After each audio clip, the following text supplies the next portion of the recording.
Welcome back to another episode of Focus on EDU, EdTech, and the Education Experience. I'm your host, Doug Konopelko from CDW Education. Really excited to be here again today, talking a little bit about education, equity, tech, and storytelling with Dr. Sawsan Jaber. Really excited. Let's just dive right in. Tell us a little bit about your work in education and your experiences. Yeah, thank you for having me. I think the most relevant parts of my work right now are working with students with regards to, I hate to say empower them because I feel like that connotes that the teachers keep the power and we give it to the students, and that's not a balance. And so I always say give them back the power that traditional schooling takes away from them.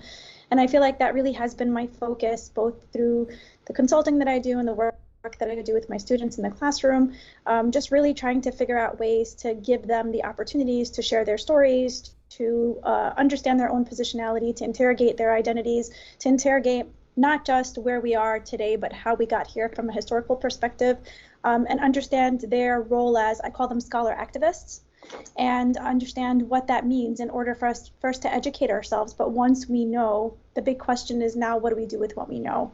And so we really unpack that in the classroom with students. My belief, my real honest and kind of the motivation behind a lot of this work is I feel like the education sector has the power to really impact policy and impact the future of our country, because we are impacting students and interacting with so many of them on a one-to-one basis all the time in a very intimate way, in a very frequent and long term. We probably see a lot of these kids more than their parents do.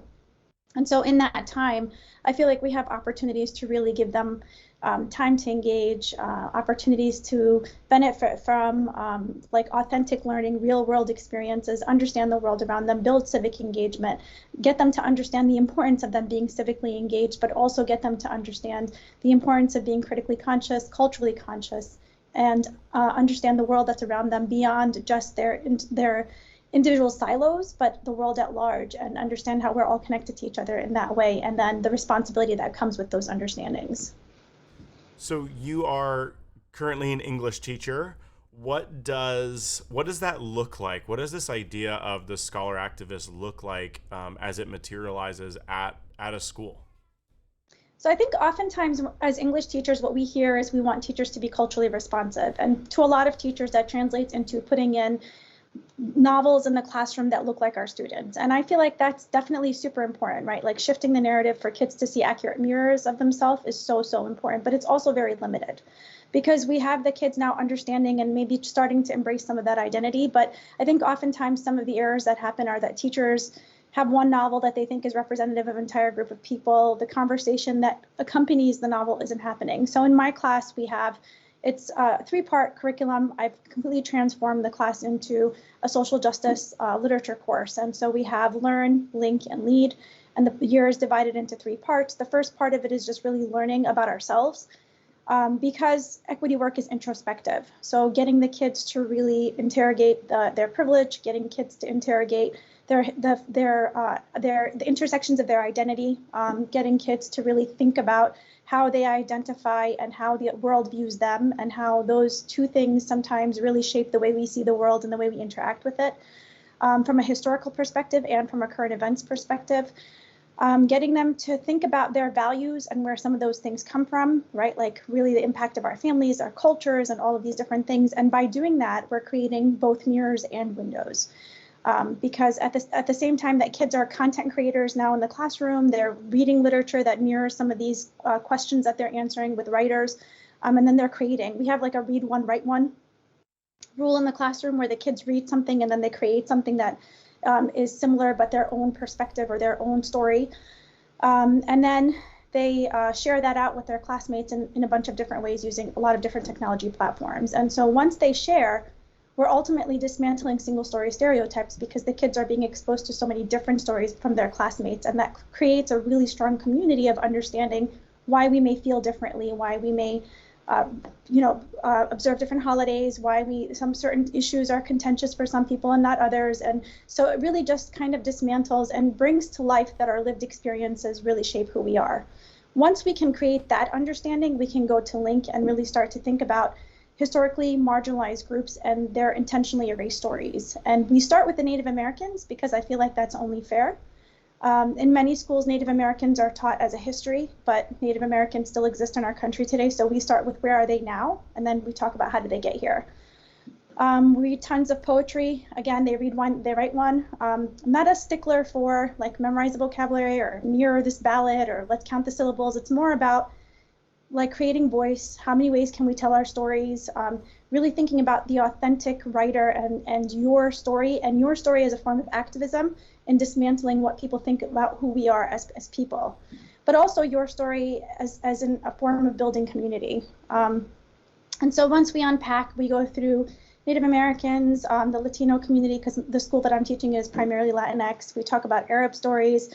We talk about Asian stories, especially post-COVID, and a lot of the anti-Asian hate that's happening in our country. So the Black community, of course, is one of the largest units that we focus on. And so we work through just different marginalized groups in our country and kind of talk about the histories, and students present and create throughout this process. They have things like a podcast that they create from the beginning of the year till the end of the year.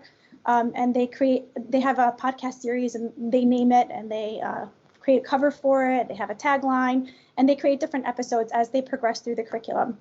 And that's something that they're super proud of because they are sharing it with the outside world via social media, but at the same time, they can see their growth both as speakers and listeners and as thinkers with regards to a lot of these topics, but they're also, again, learning from each other, which is so important. And the last part of the year is now that we know what are we going to do with what we know. And so we have a whole day of action, which is an equity conference for kids, where we bring in speakers that look like a lot of the conferences that we attend as adults. And on that day, it's really elevating the conversation to understand more of the systemic piece of marginalization, and then getting the kids to think about all the different faces of activism. So research as activism, art as activism, just really being like active as far as civic engagement is concerned, understanding that regardless of what your role is as a professional, there probably is an opportunity for you to disrupt in that. So we talk about like inequities in jail, inequities in finance, inequities in school, inequities in journalism, and all the different fields. And I bring in experts who are in those fields who have managed to really disrupt in certain ways just by doing whatever they are passionate about doing, but really thinking equitably about that and leaving a footprint in the work that they do. And then students are given the rest of that year to really just create what's important to them and pitch it to authentic audiences and just really act based on what they've learned throughout the entire year.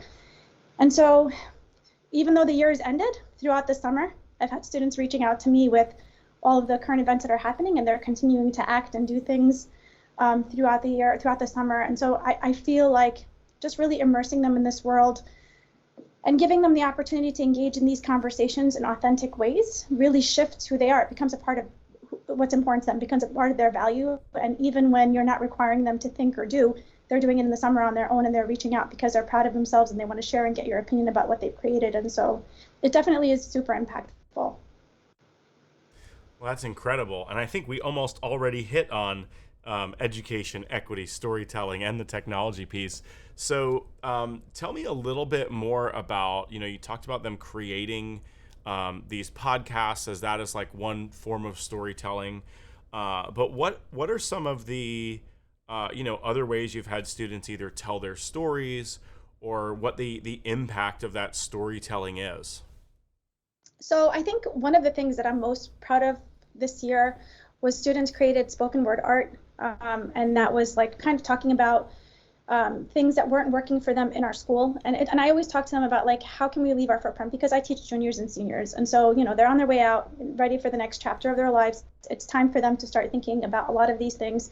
Before I started doing this work, I interviewed a lot of graduates of our school and pinpointed a few areas where they felt like they weren't prepared, especially in a school where you have a lot of students who look the same, but the teachers, there's still that demographic divide. There's a false sense of community because kids find similarity among each other. And sometimes that's a little dangerous because once they step out of that community and they're with a more diverse student body, they don't know how to navigate that world where, people have different feelings about who they are, especially if they go to states where they're really minoritized in a majority of different groups of people. And so it becomes really important for them to understand more than just what they have represented in their schools. And so sharing out into these like different audiences and talking to people and being able to really articulate and speak up and self-advocate become very important skills in all of those contexts. And so my students created spoken word art, and it was about what wasn't working for them in their schools, in their school, and they shared that with administrators and with teachers and with people they felt like were stakeholders that can make the changes that were necessary in order for future students to have better experiences. And I think if we think about just the developmental, like adolescent place, they just want to fit in, right? So for kids to stand up to what is the authority figure and the power, the ultimate power in their school, like the superintendent and all of the district leaders, and perform some of these things and say, here's what you're not doing for me, and here's how what you said and what you claim to do is really not what's actually happening in the experience, in our own experiences. That's a big deal. Especially kids who are in the school and they have grades and they have, they're thinking about all of the ways that they can be impacted by saying their truths, but they were empowered to do so. And on the contrary, the school actually took a lot of these spoken word art and used them in a academy for the district leadership in order for them to use some of the things that the kids brought up into strategic planning for the future. And so when the students learned about that, obviously that was really encouraging for them to continue to do the work, because they saw that direct impact of being able to speak up and how it could affect them and their peers in the future. And so the spoken word art is one way. We had the equity conference, and then have students go and create panels in our feeder middle schools that are very similar to what they're experiencing with adults that come to visit the school. So paying it forward and really telling their stories as the speakers, not as the listeners, once they've had an opportunity to listen all year. I think is a really important, another way that they do it. And then they create portfolios, poetry portfolios, all of my students do, based on, and the first thing I always hear is, but Dr. Jaber, I'm not a poet. And it's like, okay, don't worry, just write your truth. And then we'll figure out how to like work out the poetic features later. And I always tell them, just like barf draft, like write all your feelings on a paper, and then we'll pick out the most profound statements, and there's a poem.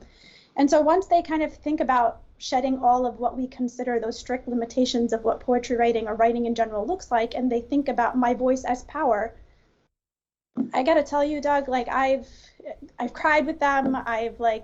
They continue to like impress me all the time, because what they come up with, things that we can never come up with as adults, because these are their authentic experiences, and our kids are exposed to so much more through so much social media in the world. That all comes out in their writing, and it's just absolutely beautiful. And so they create these entire portfolios by the end of the year that are their story in different parts of it, and it's just so beautiful and so powerful. Are there, as teachers, we always have like these exemplars that we grab onto for everything. So I was a science teacher, and I feel like, for certain topics, there's always like the same video that I would show, because I felt like it was really like encapsulated what we were trying to do. Do you tend to lean more towards like, I'll say like professional examples when you're kicking these off with the students, or do you use like past student work as the exemplars for them to see? I think it's both and, right? Because I think it's really powerful for them to see their peers create creations, but at the same time, it's really important for them to be exposed to the voices of adults who are having the same conversation and see that as a role model as well. Especially when there aren't very many role models who look like them in their own kind of context, it becomes even more important for them to see adults doing this work and to see that it is really a community effort and that everybody has to be involved in it. And so I think that combination is super important. I tend to bring in speakers, via Zoom. They watch documentaries. It's a really a multimodal class in a lot of different ways. So one of the things that was really important for my students was watching the documentary Precious Knowledge with Jose Gonzalez, and really fighting for an ethnic studies program in Arizona in a community that looks very much like ours, on the field with his students fighting and really protesting to keep this program on a statewide level, and then having him come visit us in the school. He's like a huge celebrity to them, and they see that A, we can work together with adults, and B, we can do this with our teachers. Our teachers are also, our friends when it comes to these, and our allies and our co-conspirators, and just that co-creation of shared goals and importance really does create a sense of community across the board, to the point where like students I don't teach come to me and talk to me about things that are happening that they feel are inequitable in their lives, in their school, and they want me to advocate with them. And they know about me from my own students. And so it just creates a sense of security and safety, but also I call it a brave space, not a safe space, right? Because these kids it takes a lot of courage for them to take on a lot of these conversations and have them in authentic and real ways. And so I definitely feel like the combination of mixing it up as much as possible and giving them as many examples as they can see of this work in action from a variety of different people is super important. Because one of the big things for me is also dismantling the silos, really thinking about, if I always say, like, if we really considered African American marginalization as a core issue for all people, we wouldn't be here talking about the marginalization of any other group of people. It would have ended there. But the fact that a lot of people just kind of turned away and said this is not our problem, it opened the door for more marginalization to occur. And so we really have to think about every form of oppression as our problem and our issue and our responsibility to speak against and do whatever we have the power to do, to try to end it as much as possible, or at least raise awareness, if nothing else. Well, this is incredible work, and shockingly, we are at the end of our time. So what are some ways that people can either connect with you, learn more about either your work or other work that people are doing in the space, things like that?